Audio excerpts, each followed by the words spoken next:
എല്ലാ കൂട്ടുകാർക്കും നല്ലൊരു രാത്രി ആശംസിച്ചുകൊണ്ട് നമുക്ക് നേരെ രേവതിയുടെ സച്ചിയുടെ നാളത്തെ നല്ലൊരു വിശേഷം കേട്ടാലോ. അങ്ങനെ ഇന്നത്തെ വിശേഷത്തെ നമ്മൾ കണ്ടു. ചന്ദ്രമതി ഭാമയും കൂടെ ചേർന്ന് രവീന്ദ്രനോട് ശ്രീകാന്തിനെ വീട്ടിലേക്ക് കൂട്ടിക്കൊണ്ട് വരുന്ന കാര്യമൊക്കെ പറയണം. അവസാനം രവീന്ദ്രൻ പറഞ്ഞു അതൊന്നും നടക്കുന്ന കാര്യമില്ല എന്ന് പറയണം. അവൻ അവന്റെ സ്വന്തം ഇഷ്ടപ്രകാരം പോയതല്ലേ, അവൻ പോട്ടെ എന്ന് പറയണം. അല്ലെങ്കിലും അവനെ നമ്മളിവിടെ പിടിച്ചു വെക്കേണ്ട കാര്യം എന്തായിരിക്കുന്നേ? അവന് ഈ വീട്ടിലേക്ക് വരാൻ ആഗ്രഹം ഉണ്ടായിരുന്നെങ്കിൽ അവൻ നേരത്തെ വരത്തില്ലായിരുന്നോ? വല്ല സ്വർണോ പണോ മറ്റോ ആണെങ്കിൽ നമുക്ക് പെട്ടിക്കകത്ത് വെച്ച് കൂട്ടി വെക്കാം. ഇത് അങ്ങനെ പറ്റുന്ന കാര്യമാണ്. മക്കളൊക്കെ അല്ലേ, അവരവരുടെ ഇഷ്ടത്തിനായി പോയെന്നിരിക്കും എന്നും പറഞ്ഞുകൊണ്ട് നമ്മൾ എന്തിനാ വെറുതെ വേണ്ടാത്ത വയ്യാവിലിയൊക്കെ വലിച്ചു വെക്കണമെന്ന് ചോദിക്കുക. ഈ സമയം ചന്ദ്രമതി അങ്ങനെ പറയരുത്, എനിക്ക് ആഗ്രഹമില്ലേ എന്റെ മക്കളോടും മരുമക്കളോടും ഒപ്പം കഴിയാനായിട്ട്. എനിക്ക് 3 ആൺമക്കളുള്ളേ, അപ്പൊ 3 ആൺമക്കളുടെ ഭാര്യമാരോടൊപ്പം കഴിയാനായിട്ട് എനിക്കും ആഗ്രഹമില്ലെന്ന് ചോദിക്കുക. ഇത് കേട്ടതിന്റെ രവീന്ദ്രന് ഒന്ന് നോക്കുവാണ് ചന്ദ്രനെ. ആഹാ കൊള്ളാലോ, നിനക്ക് എന്നാ ഇങ്ങനത്തെ ബുദ്ധികളൊക്കെ തോന്നിയെന്ന് ചോദിക്കണം. അപ്പോഴാണ് രേവതി സച്ചിയും കൂടെ പുറത്തു പോയിട്ട് അങ്ങോട്ട് വരുന്നേ. അപ്പൊ സച്ചി കേട്ടു ഈ ചന്ദ്രമതി പറയുന്ന കാര്യങ്ങളൊക്കെ. പെട്ടെന്ന് രവീന്ദ്രനോട് ചോദിച്ചു, എന്താച്ചാ ശ്രീകാന്തിനെ ഇങ്ങോട്ട് കൂട്ടിക്കൊണ്ട് വരാനാണോന്ന് ചോദിക്കാം. ഇത് കേട്ട് കഴിഞ്ഞപ്പോ രവീന്ദ്രൻ പറഞ്ഞു, അതേടെ മോനെ, നിന്റെ അമ്മയ്ക്ക് ശ്രീകാന്തിനെ ഇങ്ങോട്ട് കൂട്ടിക്കൊണ്ട് വരണമെന്നൊരാഗ്രഹം. നല്ല കഥയായി പോയി. ഓളിച്ചോടിപ്പോയി കല്യാണം കഴിച്ചോ പോരാ, എന്നിട്ടിനി അവനെ ഇങ്ങോട്ട് കൂട്ടിക്കൊണ്ട് വരാനോ? അവനെ ഇപ്പൊ ഞാനിത് കണ്ടിട്ട് വന്നോളൂ, നാളെ കൊടുക്കണമെന്ന് ഓർത്താ, പിന്നെ കൊടുക്കാൻ പറ്റില്ല, അതിന്റെ വിഷമത്തിലാ ഞാൻ ഇങ്ങോട്ട് വന്നേന്ന് പറയും. പെട്ടെന്ന് രവീന്ദ്രൻ ചോദിച്ചു, നീ എന്താടാ പറയണേന്ന് ചോദിക്കാം. രേവതി പറഞ്ഞു, അത് പിന്നെ ഞങ്ങള് റെസ്റ്റോറന്റ് കഴിക്കാനായിട്ട് കയറി കഴിഞ്ഞപ്പം അവിടെ ശ്രീകാന്തും വർഷയും ഉണ്ടായിരുന്നു പറയാ. അവരെ കണ്ടു. അങ്ങനെ അവരെ കണ്ടു കഴിഞ്ഞപ്പോഴത്തേനും സച്ചേട്ടൻ അവരോട് ദേഷ്യപ്പെട്ടെന്ന് പറയാം ശ്രീകാന്തിനോട്. ഇത് കേട്ടപ്പോ ചന്ദ്രമതി പറഞ്ഞു, നീ എന്തിനാ അവനോട് ദേഷ്യപ്പെടാനായിട്ട് പോയത്? നിനക്ക് അതിനെന്താ അവകാശം ഇരിക്കണമെന്ന് ചോദിക്കും. ഓഹോ, അപ്പൊ എനിക്ക് അവകാശമൊന്നും ഇല്ലല്ലേ?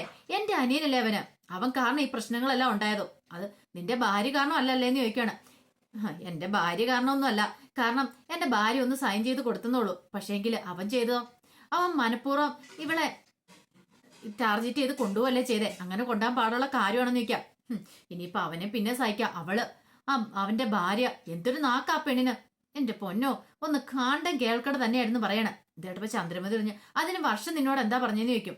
അത് പിന്നെ രേവതി പറഞ്ഞു, അത് പിന്നെ വളരെ മോശമായിട്ട് സച്ചേനോട് സംസാരിച്ചെന്ന് പറയണം. ഒരു മര്യാദ ഇല്ലാത്ത പെണ്ണ്, അവളെ ഇങ്ങോട്ട് കൂട്ടിക്കൊണ്ട് വന്നാലും മതി. എന്താണ് ഒരു കാര്യം ഉറപ്പാച്ചാ, ഞാൻ ഇതിന് സമ്മതിക്കില്ല എന്ന് പറയാ, ഈ വീട്ടിലേക്ക് കൂട്ടിക്കൊണ്ട് വരാനായിട്ട്. പെട്ടെന്ന് ചന്ദ്രമതി പറഞ്ഞു, ദേ രവിയേട്ടാ, ഒരു കാര്യം പറഞ്ഞേക്കാം, അവൻ നമ്മുടെ മോനല്ലേ, പെറ്റ വയറിന്റെ അതിന്റെ വിഷമം അറിയത്തുള്ളൂ. എനിക്ക് 3 മക്കളുണ്ടല്ലേ, അവരെ ഈ വീട്ടിൽ കാണുന്ന എന്റെ ആഗ്രഹം. അതുകൊണ്ട് അവനെ ഇങ്ങോട്ട് കൂട്ടിക്കൊണ്ട് വരണം. അവനില്ലാത്ത ഈ വീട്ടില് എനിക്ക് എന്തുമാത്രം ബുദ്ധിമുട്ടുണ്ടെന്ന് അറിയാവോ? അത് നിനക്കും പറഞ്ഞാൽ മനസ്സിലാവില്ല. 10 മാസം ചുവന്ന് പ്രസവിച്ചവർക്ക് അതിന്റെ വിഷമം അറിയത്തുള്ളൂ എന്ന് പറയാ. ഇത് കേട്ട് കഴിയുമ്പോ സച്ചി പറഞ്ഞു, പിന്നെ ചുമന്ന് പ്രസവിച്ചതിന്റെ കണക്കൊന്നും പറയാതിരിക്കുന്നതായിരിക്കും ഭേദം എന്ന് അറിയണം. രവീന്ദ്രൻ പറഞ്ഞു, അതിന് നീ ഇങ്ങനെ പറയാനായിട്ട് എല്ലാ മക്കളെ നീ ഒരേപോലെയാണോ ചന്ദ്രയെ കാണുന്നതെന്ന് ചോദിക്കാം. അതെന്താ രവിയേട്ട അങ്ങനെ പറഞ്ഞേ? അല്ല, നീ ശ്രീകാന്തിനെ കുറിച്ച് പറഞ്ഞുകൊണ്ട് ഞാനങ്ങ് പറഞ്ഞാന്ന് പറയാം. സച്ചി പറഞ്ഞു, ഈ കണ്ട ഈ സീരിയലിനകത്തൊക്കെ പറയുന്ന കണക്ക് 10 മാസം ചുമന്ന് പ്രസവിച്ച കഥ അതങ്ങോട്ട് പറയണ്ട. അതിവിടെ എന്താളും വിലപ്പോവാൻ പോകുന്നില്ല. പെണ്ണാണോ, പെണ്ണാണെങ്കിൽ പ്രസവിച്ചെന്നിരിക്കും, ആണുങ്ങൾക്ക് പ്രസവിക്കാൻ പറ്റില്ലോ എന്ന് പറയണം. ചന്ദ്രമതി പറഞ്ഞു, സച്ചി നീ ഒന്നും മിണ്ടായിരിക്കുന്നുണ്ടോന്ന് ചോദിക്കാം. ഞാൻ പറഞ്ഞാൽ എന്താ കുഴപ്പമിരിക്കുന്നേ? ഞാൻ പറഞ്ഞ ശരിയായ കാര്യമല്ലേ അച്ഛാ, അതിന് എപ്പോഴും ഇതും പറഞ്ഞുകൊണ്ട് നടക്കേണ്ട കാര്യമുണ്ടോ? നൊന്ത് പ്രസവിച്ച കണക്കും പറഞ്ഞോണ്ട്. രവീന്ദ്രൻ പറഞ്ഞു, സച്ചി നീ മിണ്ടണ്ട, നീ മിണ്ടിയിട്ടുണ്ടെങ്കിൽ അവസാനം അത് അടിയല്ല കലാശിക്കോളെന്നറിയാം, അതുകൊണ്ട് വേണ്ടാന്ന് പറയണം. പെട്ടെന്ന് രവീന്ദ്രനോട് പറഞ്ഞു, അച്ഛൻ ഞാൻ ഒരു കാര്യം പറയട്ടേന്ന് ചോദിക്കുക. എന്താ? പറയുന്നത് തെറ്റാണെങ്കിൽ എന്നോട് ക്ഷമിക്കണോന്ന് പറയും. മോള് പറ, കാര്യം എന്താന്ന് പറ. അല്ല, ശ്രീകാന്ത് എത്ര നാളെന്ന് വെച്ചാൽ എങ്ങനെ മാറി താമസിക്കുന്നേ? ശ്രീകാന്തിന് ഇങ്ങോട്ട് കൂട്ടിക്കൊണ്ട് വരാൻ പറയണം. ശ്രീകാന്ത് വർഷം ഇവിടെ വന്ന് കഴിയട്ടെ, കല്യാണം കഴിഞ്ഞല്ലേ, ഇനി ഇപ്പൊ എന്ത് നോക്കാനാന്ന് ചോദിക്കും. പെട്ടെന്ന് സച്ചി പറഞ്ഞു, നീ ഒരക്ഷം മിണ്ടലെന്ന് പറയണം. ചന്ദ്രമതി പറഞ്ഞു, അവള് പറയട്ടെ, അവള് പറഞ്ഞാൽ എന്താ കുഴപ്പമിരിക്കുന്നേ? ഓഹോ, അപ്പൊ ഇത്ര സമയം അവള് പറയണ്ടെന്നാണല്ലോ പറഞ്ഞേ. ഇപ്പൊ ശ്രീകാന്തിനെ ഒത്താശ ഒരു പറഞ്ഞു കഴിഞ്ഞപ്പോഴത്തേനും അവള് പറയട്ടെ എന്ന് ഇങ്ങോട്ട് കൂട്ടിക്കൊണ്ട് വരുന്ന കാര്യമായതുകൊണ്ട്. രവീന്ദ്രൻ പറഞ്ഞ, അല്ല മോളെ, അത് പിന്നെ അച്ഛാ, ഇങ്ങോട്ട് കൂട്ടിക്കൊണ്ട് വന്നോർത്ത് ഒന്നും സംഭവിക്കില്ല എന്ന് പറയണം. രവീന്ദ്രൻ പറഞ്ഞേ, അത് ശരിയാകത്തില്ല. ഒന്നാമത്തെ കാര്യം നിനക്കറിയാലോ മോളെ, അയാൾ പറഞ്ഞുകൊണ്ട് നടക്കും. അയാളുടെ പണവും പ്രതാപം കണ്ടിട്ടാണ് നമ്മള് അവളെ ഇങ്ങോട്ട് കൂട്ടിക്കൊണ്ട് വന്നേ. അല്ലെങ്കിൽ ശ്രീകാന്ത് അവളുടെ കല്യാണം നടത്താണ്ട് നമ്മളെ ഒത്താശ ചെയ്യുന്നതെന്നൊക്കെ പറഞ്ഞുകൊണ്ട് നടക്കുമെന്ന് പറയാ. ഇല്ലച്ചാ, അങ്ങനെയൊന്നും പറയത്തൊന്നുമില്ല. അച്ഛനറിയാലോ, സുധി കല്യാണ മണ്ഡപത്തിൽ വെച്ച് എന്നെ ഇട്ടിട്ട് ഇറങ്ങിപ്പോയ സമയത്ത് സച്ചിയണ്ണന്റെ കഴുത്തിൽ താലിയാർത്തി. ആ സമയത്ത് ഈ പറയുന്ന ആൾക്കാർ എന്തെങ്കിലും പറഞ്ഞോ? അച്ഛനെ ആരെങ്കിലും കുറ്റപ്പെടുത്തിയോ? ഇല്ലല്ലോ. ഇതും അതുപോലെയൊക്കെ തന്നെയുള്ളൂ. അച്ഛനെ ആരും കുറ്റപ്പെടുത്താൻ വരത്തില്ല. അച്ഛന്റെ ഭാഗത്ത് ഒരു തെറ്റുണ്ടെന്ന് ആരും പറയത്തില്ല. അതുകൊണ്ട് എന്റെ അഭിപ്രായത്തിൽ അവരെ ഇങ്ങോട്ട് കൂട്ടിക്കൊണ്ട് വരുന്നതായിരിക്കും നല്ലതെന്ന് പറയാം. ഇത് കേട്ടപ്പം സച്ചി പറഞ്ഞു, വേണ്ടച്ചാ, അതൊന്നും ശരിയാകത്തില്ല. അവളെ തലതെറിച്ച പെണ്ണ ആ വർഷ. അവൾ ഇങ്ങോട്ട് വന്നിട്ടുണ്ടെങ്കിൽ ശരിയാകത്തില്ല. ആർക്കും ഒരു മര്യാദ കൊടുക്കാത്തവളാ. ഇന്നത്തോടു കൂടി അവളുടെ സ്വഭാവമൊക്കെ എനിക്ക് ഏകദേശം മനസ്സിലായതാ. അതുകൊണ്ട് അച്ഛൻ ഇവര് പറയുന്നതൊന്നും അനുസരിക്കണ്ടെന്ന് പറയാം. അവസാനം രേവതിയോടും ചന്ദ്രമതിയോടും എല്ലാവരുമായിട്ട് രവീന്ദ്രൻ പറഞ്ഞു, ഒരു കാര്യം ഞാൻ പറയാം, ഇപ്പൊ എന്തായാലും ഞാൻ അവനിങ്ങോട്ട് കൂട്ടിക്കൊണ്ട് വരാനായിട്ട് ഉദ്ദേശിക്കുന്നില്ല. എന്റെ മനസ്സെന്തോ അതിനത്ര അങ്ങോട്ട് പാകമായിട്ടില്ല. എല്ലാരെയും ഉപേക്ഷിച്ചിട്ട്, അല്ലെങ്കിൽ ഇത്തരം പ്രശ്നങ്ങളൊക്കെ ഉണ്ടാകാൻ കാരണം അവനല്ലേ. അവനൊരു വാക്ക് പറയായിരുന്നല്ലോ. കാരണം ഇനി ഇപ്പൊ ഇതിന്റെ പേരിൽ എന്തൊക്കെയാ പ്രശ്നങ്ങൾ ഉണ്ടാകാൻ പോകുന്ന അറിയത്തില്ല, അവനെ ഇങ്ങോട്ട് കൂട്ടിക്കൊണ്ട് വന്നിട്ടുണ്ടെങ്കിൽ. അതുകൊണ്ട് ആ തീരുമാനം ഞാൻ എടുക്കാൻ ഉദ്ദേശിക്കുന്നില്ലെന്ന് പറയണം. എന്ന് മറ്റേ രവീന്ദ്രൻ കൂടെ എഴുന്നേറ്റും കൂടെ പോവാണ്. സച്ചു പറഞ്ഞു, എനിക്ക് ഇഷ്ടപ്പെട്ടെന്ന് പറഞ്ഞ് കൈയടിക്കുക. ഇപ്പൊ എങ്ങനെയുണ്ട്, കൊള്ളാല്ലേന്ന് ചോദിക്കുകയാണ്. ചന്ദ്രമതിക്ക് നല്ല ദേഷ്യം വന്നു. പിന്നീട് രേവതി സച്ചിയും കൂടെ അങ്ങോട്ട് പോവാണ്. സച്ചി രേവതിയോട് പറഞ്ഞു, എനിക്ക് ഫുഡ് എടുത്ത് വെക്കുക, എനിക്ക് നന്നായിട്ട് വിശക്കുന്നുണ്ടെന്ന് പറയാണ്. ആ സമയം ബാബ ചന്ദ്രമതിയോട് വിളിച്ചു, ഇനിയിപ്പോ എന്ത് ചെയ്യുന്നു ചോദിക്കുക. എനിക്കറിയത്തില്ല, എങ്ങനെ ഏത് വിധേനെങ്കിലും രവിയേട്ടനെ ഒന്ന് വശത്താക്കി കൊണ്ടുവന്ന് കഴിഞ്ഞപ്പത്തിന് ആ സച്ചി വന്ന് ഇടങ്കോലിട്ടു. ഇനിയിപ്പൊ എപ്പോ കൊണ്ടുവരാനാ? ഇനി എന്തേലും അവർ തന്നെ ഇങ്ങോട്ട് വരുമോ, അല്ലെങ്കിൽ രവിയേട്ടൻ ഇനിയിപ്പോ എന്തെങ്കിലും ഒരു നേർബുദ്ധി തോന്നിയാൽ മാത്രമേ അവരിങ്ങോട്ട് കൂട്ടിക്കൊണ്ട് വരാൻ പറ്റുള്ളൂ ബാമേ, അല്ലെങ്കിൽ എന്ത് ചെയ്യണമെന്ന് എനിക്കറിയത്തില്ല. ബാമ പറഞ്ഞു, അതിനു മുമ്പ് മിക്കവാറും അവരിനിയിപ്പം വർഷയുടെ വീട്ടിലേക്ക് പോകുന്നു പറയാൻ പറ്റില്ല. അങ്ങനെ പോയിട്ടുണ്ടെങ്കിൽ നിനക്ക് നിന്റെ മകനെ നഷ്ടപ്പെടുമെന്ന് പറയാം. അതോടെ കേട്ട് കഴിഞ്ഞപ്പത്തിനും ചന്ദ്രമതിക്ക് വല്ലാത്ത വിഷമമായി. ഈ സമയം വർഷ ശ്രീകാന്തും കൂടെ ഫുഡ് കഴിക്കാൻ റെസ്റ്റോറൻറ്റിലേക്ക് കയറിക്കുക. അപ്പൊ ശ്രീകാന്ത് ഒന്നും കഴിക്കാതെ ഇങ്ങനെ ഇരിക്കുക. വർഷ ചോദിച്ചാൽ, എന്താ ശ്രീകാന്ത് എന്താ ഫുഡ് കഴിക്കാത്തെന്ന് ചോദിക്കുക. എനിക്കെന്തോ വിശക്കണില്ല. അതെ, ഉച്ചയ്ക്കും നേരാമണ്ണം കഴിച്ചില്ല, ഇപ്പോഴും ഇത് തന്നെ പറയുന്നു. ഇതിനെ മാത്രം എന്താ കാര്യം ഇരിക്കുന്നത്? എനിക്ക് വീട്ടുകാരെ കുറിച്ചൊക്കെ ഓർമ്മ വന്നു. പിന്നെ വീട്ടുകാരെ കുറിച്ചൊരു സെന്റിമെന്റ്സ് അല്ല, എനിക്ക് എന്റെ ഏട്ടനെ കുറിച്ച്. ഏട്ടൻ പോലും എന്നിട്ടാണ് അയാൾ ഇവിടെ വന്ന് എന്തൊക്കെ പറഞ്ഞിട്ട് പോയത്. നാണമുണ്ടോ ശ്രീകാന്തിന്? അയാൾ എന്തൊക്കെ പറഞ്ഞാലും അതെല്ലാം കേട്ട് ഇങ്ങനെ നിൽക്കാനായിട്ട്. ഇതിന്റെ കാര്യമൊന്നുമില്ല. വീട്ടുകാരെ കുറിച്ചുള്ള ചിന്തകളും ഓർമ്മകളൊക്കെ വേണം, അതൊക്കെ ശരി തന്നെ. വേണമെങ്കിൽ വീട്ടിൽ പോയി അച്ഛനും അമ്മേനെ കണ്ടിട്ട് പോരെ. പക്ഷേങ്കിൽ അവിടെ സ്ഥിരമായിട്ട് നിൽക്കാന്ന് വിചാരിക്കണ്ട. അത് മാത്രമല്ല, ആ വീട്ടിലേക്ക് ഞാൻ ഒരിക്കലും വരാനും പോകുന്നില്ല. എനിക്ക് പറ്റില്ലേ? അല്ലെങ്കിൽ തന്നെ നിങ്ങളുടെ ഏട്ടൻ എന്തൊക്കെയാ വിളിച്ചു പറഞ്ഞേ, അങ്ങനെയുള്ള വീട്ടിലേക്ക് ഞാൻ വന്ന് താമസിക്കാനായിട്ടാ. പിന്നെ ഈ സെന്റിമെന്റ്സിന്റെ ഒന്നും കാര്യമില്ല എന്ന് പറയണം. എനിക്കതും പറ്റില്ല വർഷമായി. ഞാൻ ഇത്രയും കാലം വീട്ടുകാരോടൊപ്പം താമസിച്ചുകൊണ്ട് എനിക്ക് വീട്ടുകാരെ കുറിച്ച് ഉള്ള ചിന്തയുണ്ട്. എനിക്ക് അവരില്ലാതെ ഒരു ദിവസം പോലും തള്ളി നീക്കാൻ പറ്റുന്നില്ല. വല്ലാത്ത ബുദ്ധിമുട്ടാന്ന് പറയാം. ഇനിയിപ്പം നമുക്കൊരു കുഞ്ഞൊക്കെ ഉണ്ടായി കഴിയുമ്പോഴത്തേനും നമുക്ക് വീട്ടുകാരുടെയൊക്കെ ആവശ്യം വരുമെന്ന് പറയാം. ഇത് കേട്ടപ്പോ വർഷം പറഞ്ഞു, കുഞ്ഞുണ്ടായി കഴിയുമ്പോൾ വീട്ടുകാരുടെ ആവശ്യമോ? നല്ല കഥയായിപ്പോയി. അതെ, ശ്രീകാന്ത് ഏത് യുഗത്തിലാണ് ജീവിക്കുന്നത്? അപ്പൊ ഈ പുറത്ത് വെസ്റ്റേൺ കൺട്രീസിലൊക്കെ പോയിട്ടുണ്ടെങ്കിൽ അവിടെയൊക്കെ എല്ലാം ഭാര്യയും ഭർത്താവും ഒക്കെ തന്നെയാ കുഞ്ഞുങ്ങളും താമസിക്കുന്നത്. ഈ പറയുന്ന അച്ഛനും അമ്മയൊന്നും അവരോടൊപ്പം ഇല്ലെന്ന് പറയാ. പിന്നെ അവര് ജീവിക്കുന്നില്ലേ, പിന്നെ എന്താ കുഴപ്പമിരിക്കുന്നത്? താങ്ങാൻ ആൾക്കാരുടെ തളർച്ച കൂടുമെന്ന് പറഞ്ഞാലേ അതിന്റെ കാര്യമൊന്നുമില്ല. നമ്മൾ രണ്ടുപേരും തനിയാണെങ്കിൽ നമുക്ക് ജീവിച്ചു പോവാന്ന് പറയാം. പക്ഷെ ശ്രീകാന്തിന് അത് ഒട്ടും ഉൾക്കൊള്ളാൻ പറ്റുമായിരുന്നില്ല. കാരണം ശ്രീകാന്ത് ഇത്രയും കാലം എല്ലാവരുടെ ഒപ്പം അച്ഛൻ്റെ അമ്മയുടെ സ്നേഹത്തിൽ വളർന്നു വന്നിരുന്നേ.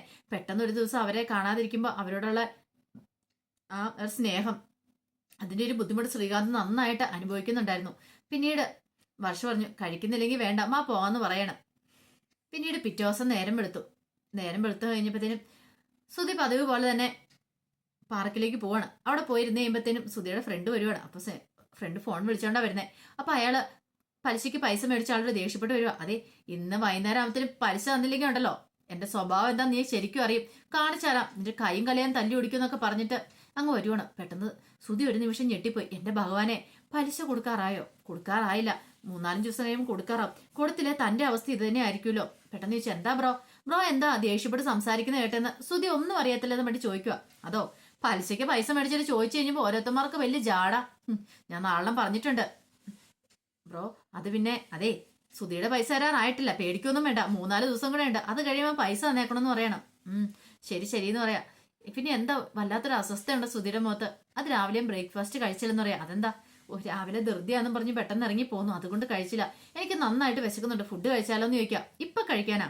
ഒരു കാര്യം ചെയ്യാം, സുധി കഴിച്ചോളാൻ പറയാണ്. അങ്ങനെ സുധി ഫുഡ് കഴിക്കാനിരുന്നു. ഈ സമയം സുധിയുടെ ഫ്രണ്ട് എന്ത് ചെയ്യണം, തന്റെ പാത്രം തുറന്ന് അതിനകത്തുനിന്ന് കറി എടുത്ത് കൊടുക്കണം. പാവയ്ക്കക്കറി കൂട്ടിക്കോ, ഭാര്യ തന്നുവിടുന്ന ഷുഗറിന് നല്ലതെന്നും പറഞ്ഞോണ്ട്. ഇത് കേട്ടപ്പോ സുധി പറഞ്ഞു, നമുക്ക് ഷുഗർ വരാനാ, നമ്മളിവിടെ ഒന്ന് വെറുതെ ഇരിക്കുമല്ലേ, നമുക്ക് ഷുഗർ ഒന്നും വരാൻ പോകുന്നില്ല. കാരണം ഈ സ്ട്രെയും കാര്യങ്ങളൊന്നും നമുക്കില്ലോ. അങ്ങനെയൊക്കെ കൂടുതലായിട്ടുള്ളവർക്കാ, ടെൻഷൻ കൂടുന്നവർക്കാണ് ഷുഗറൊക്കെ കാര്യമായിട്ട് വരുന്നതെന്ന് പറയാം. ഇത് കേട്ടോ സുധിയുടെ കൂട്ടുകാരൻ പറഞ്ഞു, അങ്ങനെ പറയണ്ട, പാരമ്പര്യമായിട്ട് വരുന്ന ഈ ഷുഗർ പാരമ്പര്യമായിട്ടും വരുമെന്ന് പറയണം. അങ്ങനെ അവർ സംസാരിക്കുകയാണ്. ആ സമയത്താണ് പുറത്തേക്ക് ശ്രുതി വരുന്നത്. ശ്രുതി പാർക്കിന്റെ ഫ്രണ്ടിൽ വരുവാണ്. കാരണം അങ്ങോട്ടേക്ക് വരാനാണ് നവീൻ തലേദിവസം വിളിച്ചോ പറഞ്ഞ് പൈസ വാങ്ങാനായിട്ട്. അങ്ങനെ ശ്രുതി വന്ന് അസ്വസ്ഥപ്പെട്ട് നിൽക്കുക. ഇതുവരെയായിട്ടും മീര വന്നിട്ടില്ല. കുറച്ചേരം കഴിഞ്ഞപ്പോഴത്തേനും മീര വരുവാണ്. മീര വന്ന് ഇറങ്ങി കഴിഞ്ഞപ്പോഴത്തേനും ശ്രുതി വെച്ചു, നീ എന്താ എത്ര സമയം താമസിച്ചേ? നീ എന്തെടുക്കുമായിരുന്നു ചോദിക്കാം. പിന്നെ അതെ, പൈസ മേടിച്ചോണ്ട് വരണ്ടേ? അങ്ങ് ചെല്ലുമ്പോ ഉടനെ ഇങ്ങ് എടുത്തു വെച്ചേക്കുമല്ലേ ആരണ്ട്. എന്നിട്ട് കിട്ടിയോ നീ അത് ആദ്യം പറ. കിട്ടിയെന്ന് പറയാണ്. പിന്നീട് ശ്രുതിയുടെ കയ്യിലേക്ക് പൈസ കൊടുക്കുക. നീ ഇത് എന്ത് ഭാവിച്ച ശ്രുതി? എത്ര കാലം അയാൾക്ക് ഇങ്ങനെ പൈസ കൊടുക്കാനാ? എത്രയും പെട്ടെന്ന് അയാളുടെ കാര്യത്തിൽ ഒരു തീരുമാനമാക്കണം മീരെ, അല്ലെങ്കിൽ പറ്റത്തില്ല. അയാൾ ചോദിക്കും ഇങ്ങനെ പൈസയൊന്നും കൊടുക്കാൻ പറ്റത്തില്ല. എന്ത് ചെയ്യണമെന്ന് എനിക്ക് അറിയത്തില്ല എന്ന് പറയാ. സാരമില്ല, നീ വിഷമിക്കണ്ട, എന്തേലും ഒരു വഴി ഉണ്ടാക്കാന്ന് പറയാ. ശ്രുതി പറഞ്ഞു, ഈ പൈസയും കൂടെ കൊടുത്തിട്ട് അയാളുടെ കാര്യം പറയണം. അയാൾക്ക് മനസ്സിലായില്ലെങ്കിൽ എന്ത് ചെയ്യണമെന്ന് എനിക്കറിയാം. ഒരു കാരണവശാലും ഇതിങ്ങനെ മുന്നോട്ട് പോകാൻ പറ്റില്ല എന്ന് പറയാം. ശരി, ഭാഗത്തേക്ക് കയറി പോവാന്ന് പറഞ്ഞിട്ട് അവർ രണ്ടുപേരും പാർക്കിലേക്ക് പോവാണ്. ആ സമയം പാർക്കില് ശ്രുതിയുടെ ഫ്രണ്ടും കൂടെ ഇരുന്ന് സംസാരിച്ചിരുന്ന് ഫുഡ് കഴിച്ചുകൊണ്ടിരിക്കുകയാണ്. അവരങ്ങടെ അകത്തേക്ക് അവിടേക്ക് നോക്കി കഴിയുമ്പോഴത്തേനുമാണ് അങ്ങോട്ടേക്ക് നവീൻ വരുന്നത്. എത്ര സമയം വെയിറ്റ് ചെയ്ത് നിൽക്കുന്നേ? ഒരു കൃത്യസമയം വരെ പറഞ്ഞ ആ സമയത്ത് വരാൻ അറിയത്തില്ലെന്ന് ചോദിക്കുക. ഇത് കേട്ടപ്പോൾ ശ്രുതി പറഞ്ഞു, ഓ, നിങ്ങളുടെ പറച്ചിൽ കേട്ടോ, അതൊന്നും നിങ്ങൾ എൻ്റെ കയ്യിലേക്ക് പൈസ തന്നിട്ട് അതുകൊണ്ടാ തരാൻ ഞാൻ വന്നതെന്ന്. അതെ, ഈ പൈസ സംഘടിപ്പിക്കാൻ ഞാൻ പെട്ട പാടെ എനിക്ക് അറിയത്തുള്ളൂ എന്ന് പറയാം. ഇത് കേട്ട് കഴിഞ്ഞപ്പം അയാൾ പറഞ്ഞു, നവീൻ പറഞ്ഞു, പിന്നെ പെട്ട പാട്, നിന്റെ കയ്യിൽ ഇഷ്ടം പോലെ പൈസ ഇല്ലേന്ന് ചോദിക്കുക. എന്റെ കയ്യിലോ ഉള്ള ബ്യൂട്ടി പാർലർ പോലും ഇല്ല, ഞാനിപ്പോ വെറും സ്റ്റാഫ് മാത്രമാണ്. അതെ, ഇനി ഇങ്ങനെ പൈസ തരാൻ പറ്റില്ല, എന്റെ ഈ പൈസ ഇല്ലാന്ന് പറയാ. ഇത് കേട്ടപ്പോ നവീൻ പറഞ്ഞു, പൈസ മാത്രമല്ലേ ചോദിച്ചുള്ളൂ നിന്നോട്, വേറൊന്നും ചോദിച്ചില്ലോ, പിന്നെ നിനക്ക് എന്താ കുഴപ്പമെന്ന് ചോദിക്കുക. ഇത് കേട്ടപ്പം മീര പറഞ്ഞതേ, മര്യാദയ്ക്ക് എഴുതണം, പറഞ്ഞു കേട്ടല്ലോ, തന്നു, ഇനി വെറുതെ പൈസ എന്ന് പറഞ്ഞ് ഞങ്ങളെ ശല്യപ്പെടുത്തിയേക്കല്ലെന്ന് പറയണം. ഇവിടേക്ക് എന്തിനാ വിളിച്ചോണ്ട് വരാൻ പറഞ്ഞേ എന്ന് മീരനെ നോക്കി നവീൻ പറയുവാണ്. ശ്രുതിയോട് ചോദിച്ചു, ഇനി ഇപ്പൊ വരുമ്പോ ഇവളെ കൂട്ടിക്കൊണ്ട് വന്നേക്കല്ലെന്ന് പറയാണ്. മീര പറഞ്ഞു, ഞാൻ തീരുമാനിക്കും ആരുടെ കൂടെ വരണം വേണ്ടെന്നൊക്കെ, അത് ഇയാളൊന്നും പറയണ്ടെന്ന് പറയാണ്. പിന്നീട് നവീന് പൈസയൊക്കെ എണ്ണി നോക്കുവാണ്. അപ്പൊ ഇനി അടുത്ത മാസം കാണാന്ന് പറഞ്ഞങ്ങ് പോവാണ്. ഇത് കേട്ട് കഴിഞ്ഞപ്പോഴത്തേനും നല്ല ദേഷ്യ സങ്കടം വന്നു. ശ്രുതിക്ക് എന്ത് ചെയ്യാൻ പറ്റും? മീര പറഞ്ഞു, ഇനിയിപ്പം പറഞ്ഞിട്ട് കാര്യമൊന്നുമില്ല, നീ കഷത്ത് കൊണ്ട് തല വെച്ച് കൊടുത്തില്ലേന്ന് ചോദിക്കുക. അങ്ങനെ അങ്ങോട്ട് പോകാൻ തിരിയുമ്പോഴാണ് പെട്ടെന്ന് ആ കാഴ്ച കിടന്ന്, അത് ശ്രുതിയല്ലേന്ന് ചോദിക്കുകയാണ്. ശ്രുതി അവിടെയാ ജോലിയുടെ ഇടയ്ക്കാന്ന് പറയാ. പിന്നെ ഇങ്ങനെ ഇവിടെ കാണുന്ന പാർക്കില് നീ ശരിക്കും നോക്ക്, നിന്റെ ഭർത്താവ് തന്നെയാ ഇരിക്കുന്നേന്ന്. നോക്കിക്കഴിയുമ്പോ ശരിയാ, തന്റെ ഭർത്താവ് തന്നെയാ ഇരിക്കുന്നത്. ശ്രുതി എങ്ങനെ ഇവിടെ വന്നു? ഒരു ഞെട്ടലോട് കൂടിയിട്ട് ശ്രുതിനെ നോക്കണം. അപ്പൊ അതിന്റെ വിശേഷങ്ങളൊക്കെ നാളെ നമ്മൾ കാണുന്നത്. ആ വിശേഷങ്ങളൊക്കെ നമുക്ക് എല്ലാവർക്കും കാത്തിരിക്കാം കേട്ടോ. ആദ്യമായി കാണുന്നവരാണെങ്കിൽ ചാനൽ ഇഷ്ടപ്പെട്ട ഒന്ന് സബ്സ്ക്രൈബ് ചെയ്യാൻ മറക്കരുതേ. വീഡിയോ ഇഷ്ടപ്പെടുവാണെങ്കിൽ ലൈക്ക് ചെയ്യാനും മറക്കരുത് കേട്ടോ. നമ്മുടെ മുന്നോട്ടുള്ള യാത്രയിൽ നിങ്ങളുടെ സപ്പോർട്ട് ലൈക്ക് വേണം നമുക്ക് ഏറ്റവും കൂടുതൽ പ്രചോദനമായി മാറിക്കൊണ്ടിരിക്കണേ. എല്ലാവർക്കും ഒരിക്കൽ കൂടി നല്ലൊരു രാത്രി ആശംസിച്ചു നിർത്തുന്നു.